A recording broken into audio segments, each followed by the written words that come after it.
अस्सलाम वालेकुम। गुलशेट अगर तव्हां सां गॾु आहे। आलमी अदब मां सिंधी अदब में जेके सिन्फ़ूं आयूं आहिनि शाइरी जूं, उन्हनि में तराइल आहे, हाइको आहे, सानेट आहे। त अॼु असां ॻाल्हाईंदासीं सानेट ते। त बुनियादी तौर ते सानेट असल में कहिड़े मुल्क जी आहे, सिंधी अदब में कहिड़े अदब जे ज़रिए आई आहे, ऐं सिंधी अदब में सानेट खे मुतारिफ़ करण वारो शाइर केरु आहे, ऐं सानेट सिन्फ़ जो घाड़ेटो कहिड़ो आहे। अचो त पहिरियां ॾिसूं त सानेट असुल कहिड़े मुल्क जी सिन्फ़ आहे।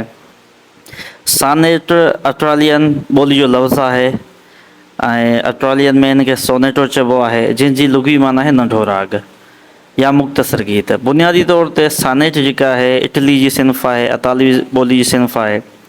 सानेट जी शुरूआति 14वीं सदी ईस्वी जे मुंड में इटली जे मशहूरु शाइर पेट्रारिक खां थी। पेट्रारिक पंहिंजी महबूबा लारा सां सानेट ज़रिए मुखातिब थींदो। हाणे असांखे इहा ख़बर पई त सानेट बुनियादी तौर ते इटली जी शाइरी जी सिन्फ़ हुई। इटली खां पोइ जेको आहे इहा अंग्रेज़ी अदब में सिन्फ़ अचे थी। अंग्रेज़ी अदब में सानेट खे मुतारिफ़ करण वारा शाइर शेक्सपियर ऐं विलियम वर्ड्सवर्थ हुआ। हिन ॿिन्ही शाइरनि सानेट खे अंग्रेज़ी अदब में तमामु घणी हैसियत ॾियारी। हाणे अॻियां हली छा थो थिए वरी त सानेट सिन्फ़ जेका इटली में लिखी वई, त उन जे अॻियां हली वरी ॿिया फॉर्मेट घाड़ेटा ठाहिया था वञनि। हिकिड़े खे अट्रालियन सानेट चइबो आहे, ॿिए खे शेक्सपियरन सानेट चइबो आहे, ऐं टे खे स्पेंसेरियन सानेट चइबो आहे। बुनियादी तौर ते स्पेंसर हिकिड़ो शाइर हो, उन वरी पंहिंजो हिकिड़ो घाड़ेटो ठाहियो, ऐं शेक्सपियर पंहिंजो हिकिड़ो घाड़ेटो ठाहियो। हाणे उन घाड़ेटे ते पोइ था ॻाल्हायूं। पहिरियां ॾिसूं त सिंधी अदब में सानेट खे मुतारिफ़ करण वारो कहिड़ो शाइर हो। जीअं असां पहिरियां पढ़ी आया आहियूं त तराइल ऐं हाइको सिन्फ़नि खे सिंधी अदब में मुतारिफ़ करण वारो नारायण शाम हो। अहिड़ी तरह जेको आहे 14 सिटनि जी हिन सिन्फ़ खे सिंधी में मुतारिफ़ करण वारो बि नारायण शाम आहे। ऐं नारायण शाम जेको सिंधी अदब में जंहिं फॉर्मेट खे घाड़ेटे खे मुतारिफ़ करायो, उहो शेक्सपियरन सानेट। यानी शेक्सपियर जंहिं घाड़ेटे ते सानेट लिखियो, उन घाड़ेटे में नारायण शाम सिंधी अदब में सानेट लिखिया।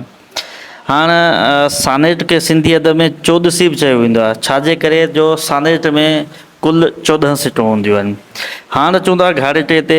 टे घाड़ेटा आहिनि, पर असां जेको सिंधी ॿोली में घाड़ेटो लिखियो थो वञे, उन ते असां ॻाल्हाईंदासीं। कुझु शाइर अहिड़ा आहिनि जेके हिन खे पहिरियां 8 सिटूं रखंदा आहिनि, पोइ वरी 6 सिटूं आहिनि। पर जेकॾहिं असां हिन 8 सिटनि खे 4 सिटूं, वरी 4 सिटूं, वरी 4 सिटूं, पोइ 2 सिटूं, छो त घाड़ेटो जो इन हिसाब सां ई रखियलु आहे। हाणे हिन में काफ़ियो किथे थो मिले उहो ॾिसूं था। बुनियादी तौर ते 14 सिटूं सानेट में थींदियूं आहिनि। पहिरियां 4 सिटूं थींदियूं आहिनि, ऐं वरी 4 सिटूं थींदियूं आहिनि, वरी 4 सिटुनि जो बंदि हूंदो आहे, वरी पोइ आख़िरी में 2 सिटनि जो बंदि हूंदो आहे। हाणे पहिरीं सिट जो काफ़ियो 3 सिट सां मिलंदो, ॿी सिट जो काफ़ियो 4थी सिट सां मिलंदो। साॻी तरह ॿिए बंद में बि ईअं थींदो, टे बंद में बि ईअं इहो ई फॉर्मेट रखिबो। आख़िरी जेको बंदि आहे 2 सिटनि जो, उहो बंदि पाण में हम काफ़िया हूंदो। जीअं गज़ल जो मुतले पाण में हम काफ़िया हूंदो आहे, साॻी तरह सानेट जो आख़िरी बंदि जेको 2 सिटनि ते हूंदो आहे, उहो पाण में हम काफ़िया हूंदो। पर किथे किथे तव्हां वरी किताबनि में ॾिसंदो, पहिरियां 8 सिटनि जो बंदि आहे, पोइ वरी 6 सिटनि जो बंदि आहे। उन में बि सवली ॻाल्हि आहे। उन में बि तव्हां जेको 4-4 सिटुनि वारो फॉर्मेट रखियो आहे, साॻे तरीक़े सां ई जेको तव्हां काफ़िए खे खणी ईंदव। हाणे उन में छा थींदो त पहिरीं सिट जो काफ़ियो 3 सिट सां मिलंदो, ॿी सिट जो काफ़ियो 4थी सिट सां मिलंदो, 5 सिट जो काफ़ियो 7 सिट सां मिलंदो, 6 सिट जो काफ़ियो 8 सिट सां मिलंदो, 9 सिट जो काफ़ियो 11 सिट सां मिलंदो, 10 सिट जो काफ़ियो 12 सिट सां वञी मिलंदो।